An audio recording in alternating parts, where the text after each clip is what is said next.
KTX 열차로 서울에서 부산까지 가는 데 걸리는 시간은 2시간 30분 정도. 이 거리를 20분 만에 가려면 어느 정도 속도로 달려야 할까? 지난 1월 중동 순방 때 공개된 신상 대통령 전용기 속도가 0.86마하. 보통 미국이나 유럽을 다니는 국제선 항공기 속도가 시속 800에서 1000km 정도야. 소리의 속도는 시속 1224km니까 진짜 빠르지? 하이퍼튜브는 진공 상태에 가까운 튜브 안을 열차가 날아간다고 보면 돼. 엄청난 속도 때문에 열차를 쏘아보낸다는 표현까지 나와. 튜브를 이용한 운송 체계는 과거에도 있었어. 1870년 미국의 발명가 알프레드 엘리비치는 튜브 속에서 압축된 공기로 움직이는 지하철 노선을 시범 개통했어. 당시에 우편물을 배송하는 공합 튜브 시스템도 있었는데 튜브를 통해 동물을 보내기도 했대. 한 우체부 직원은 튜브로 보내온 고양이를 본 뒤 자서전에 이런 글을 남겼는데 고양이는 살았지만 불안해 보였어요. 1908년 시카고의 한 발명가는 화물을 나르고 승객을 태우는 더 큰 규모의 공합 튜브 시스템을 제안해 얼마나 효과적이고 안전한지 보여준다면서 자기 아들 로버트를 공합관 캐리어에 태웠다고 하는데 시범이 끝난 뒤 로버트가 기자들에게 한마디를 남겼어. 휴. 2013년엔 테슬라의 일론 머스크가 진공 상태에 가까운 튜브를 통해 빠른 속도로 사람을 태워보내는 하이퍼루프 개념을 공개했어. 2020년 11월에는 하이퍼루프 유인주행에 처음으로 성공하지. 열차에는 두 사람이 타는데 500m 터널을 15초에 통과했어.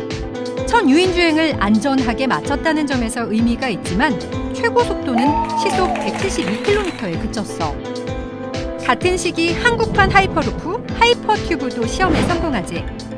한국철도기술연구원이 축소용 모델을 만들어 속도 시험을 했는데 사람은 안 탔지만 시속 1019km가 나왔어. 하이퍼튜브는 어떤 원리로 작동할까? 우선 공기 저항 때문에 속도를 내는데 지장이 없도록 튜브 안을 진공 상태로 만들어야 해. 비행기가 다른 교통수단보다 더 빠르게 날 수 있는 것도 공기가 희박한 높은 고도를 날기 때문이야. 빠른 속도를 내는데 방해되는 또 하나, 마찰력. 그래서 열차를 띄우기도 하는데 부상열차인 거지. 여기에 자석의 원리가 이용되는데 같은 극은 밀어내고 다른 극은 끌어오는 성질을 이용해 열차를 띄우기도 앞으로 나아가게도 하는 거야. 그냥 자석은 아니야. 작은 전력으로도 강한 힘을 낼 수 있는 초전도 전자석. 이게 하이퍼튜브의 엔진에 해당한다고 보면 되는데 초전도 전자석의 성능은 영하 270도 정도에서 나타나. 그래서 냉각 시스템을 설치해야 하는데 이렇게 되면 열차가 무거워지고 무거우면 속도가 떨어지겠지? 그런데 냉각 시스템이 없어도 초전도 상태를 유지하는 전자석 개발. 우리 연구진이 그걸 또 해내고 말해. 하이퍼튜브는 일단 빨라. 소음도 없고 날씨 영향을 받지도 않지. 또 경제적이고. 인프라가 규모가 작다 보니까 건설비를 좀 줄일 수 있는 그런 가능성이 크고요. 단점은 수송 용량도 고속철도보다는 좀 적습니다. 근데 이제 시간을 단축할 수 있으니까 시간에 대한 비용을 고려하면은 전체적으로 경제성이 있다. 이렇게 분석을 하고 있습니다.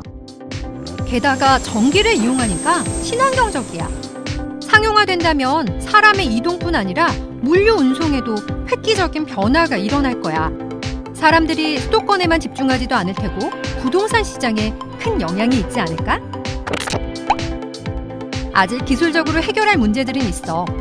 우선 튜브를 진공 상태로 계속 유지해야 해. 가령 튜브 구간을 연결하는 부위를 통해 외부 공기가 들어오지 않도록 말이야. 반면 열차는 진공 상태가 아니야. 사람들이 숨을 쉬어야 하니까. 만약 열차가 잘 밀폐되지 않아 진공 상태인 튜브에 승객들이 노출되면 호흡곤란으로 질식사할 수도 있어. 강한 내구성도 갖춰야 해. 튜브 안에서 초고속 열차 운행으로 발생하는 열과 태양열로 인해 튜브 내 온도가 상승하고 압력이 높아지면 튜브가 변형되거나 균열이 발생할 수 있고 지진 같은 강한 충격에도 잘 견뎌야 하기 때문이야. 사람이 타니까 안전에 대한 우려부터 해소해야 하는 거지. 철도기술연구원은 앞서 얘기한 시나리오를 비롯해 모든 위험 상황을 가정해 대응 방안을 마련할 계획이야. 큰 그림에서의 그 하이퍼튜브의 시스템을 놓고 구조물, 차량, 고장 났을 때 대피 방안 뭐 그런 것들에 대해서는 착수를 하고 있죠. 철도하고 항공에 준하는 다른 교통 시스템에 준하는 그 수준 이상의 그 안전이 확보가 되어야지만 이 시스템을 운영할 수가 있는 거거든요. 그렇다면 언제쯤 하이퍼튜브를 탈 수 있게 될까? 철기어는 2024년까지 하이퍼튜브 핵심 원천 기술을 확보한 이후 시제품 개발과 실증 연구에 들어갈 계획인데 정부도 같은 해 예비 타당성 조사에 착수하는 것을 목표로 하고 있어. 실제 사람이 타게 되는 시기는 언제가 될지 철기어는 물었더니 속단할 수 없다며 말을 아끼시더라고. 다만 기술력과 정부의 지원 의지에 따라 상용화 시기는 더 앞당겨질 수 있대.